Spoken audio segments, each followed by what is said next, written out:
నమస్తే. ఇప్పుడు నేను చెప్పబోయే వార్త నిజంగా అందరికి ఎలా అనిపిస్తుందా? కొంతమందికి ఎలా అనిపిస్తుందా తెలియట్లేదు. పెళ్ళైన భార్యలు భర్తలతో విడాకులు తీసుకోవడం పద్ధతి. కానీ భర్త అడ్డు తొలగించుకొని ప్రియుడితో కలిసి బతకడానికి భర్తని రకరకాల కోణాల్లో లేపేస్తున్నారు.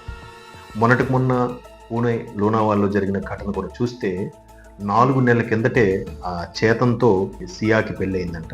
బట్ కేతన్ పైనుంచి తోసేసారు, చనిపోయాడు. రీసెంట్గా నిజామాబాద్లో ఒక ఘటన అయితే మరీ టూ మచ్. భర్త దుబాయ్ నుంచి వస్తే భర్త అడ్డు తొలగించుకోవడం కోసం స్థానికంగా ఉన్న ప్రియుడితో కలిసి మేడమేన్ ఫుల్గా తాగించి మేడమేన్కి తోసేసి, ఇంకా చనిపోకపోతే సెలైన్ ఎక్కిస్తారు కదా, ఆ సెలైన్ దాంట్లోంచి హార్పిక్ని ఎక్కించి చంపించేసిందట. అంత దారుణం చూడండి. ఇష్టం లేకపోతే విడిపోవచ్చు కదా. అంటే ఇక్కడ పాయింట్ ఉంది, ఇస్తున్నది విడిపోవచ్చు, మనం సింపుల్గా చెప్పేస్తాం వాళ్ళకి. బట్ వాళ్ళకి సంపాదించిన ఆస్తి, డబ్బులు అన్నీ కావాలి. ఆ తర్వాత లైఫ్ బిందాస్ ఎంజాయ్ చేయాలి. బట్ అతడు సినిమాలో ప్రకాష్ రాజ్ చెప్పిన డైలాగ్ లాగా భర్త చనిపోతే ఈమెకి ఆస్తి వస్తుంది, ఇంకో వాడిని పెళ్లి చేసుకోవచ్చు. బట్ భర్తను చంపితే ఈమె నేరస్తురాలు అవుతుంది కదా. ఏమైంది? క్షణికమైన ఆనందం కోసం, క్షణికమైన ఆవేశంలో భర్తని ఈ విధంగా చంపడం, రకరకాల పాయింట్లు.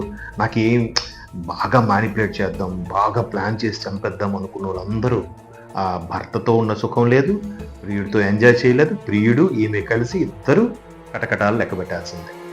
క్షణికమైన ఆవేశంతో, ఆ క్షణికమైన ఆనందం కోసం ప్రియుడితో ఏదో చేయాలనే ఆలోచనతో ఇలా చేస్తే ఏమైంది? జీవితం డాష్ నాకిపోయినట్టుగా ఉంది పరిస్థితి. సో ఇంకా జైలు జీవితమే కదా. సరైన వయసులో జైలు జీవితం అంతా గడిపాక, ఆ జైలు జీవితం అంతా బయటకు వచ్చాక ఇంక ఒంట్లో శక్తే ఉంటుంది, ఎంజాయ్ చేసే మూడే ఉంటుంది. ఇంకేం బతుకుతారు? ఇంకేం ఎంజాయ్? సొసైటీలో కూడా పేరు ప్రఖ్యాతులు ఏమీ ఉండవు. అందరూ చాలా హీనంగా, నీచంగా చూస్తారు. అటువంటిది అవసరమా? ఒక్కసారి ఆలోచించాలి కదా. అంతకుముందు ఈశాన్య రాష్ట్రాల్లో జరిగిన ఘటన కూడా చూస్తే, పెళ్ళి అయిన తర్వాత హనీమూన్ తీసుకెళ్ళి అక్కడ చంపాడు. ఎట్లా ఎన్ని అసలు ఎందుకు ఇంత విపరీతాలకు వెళ్తున్నారో అర్థం కావట్లేదు.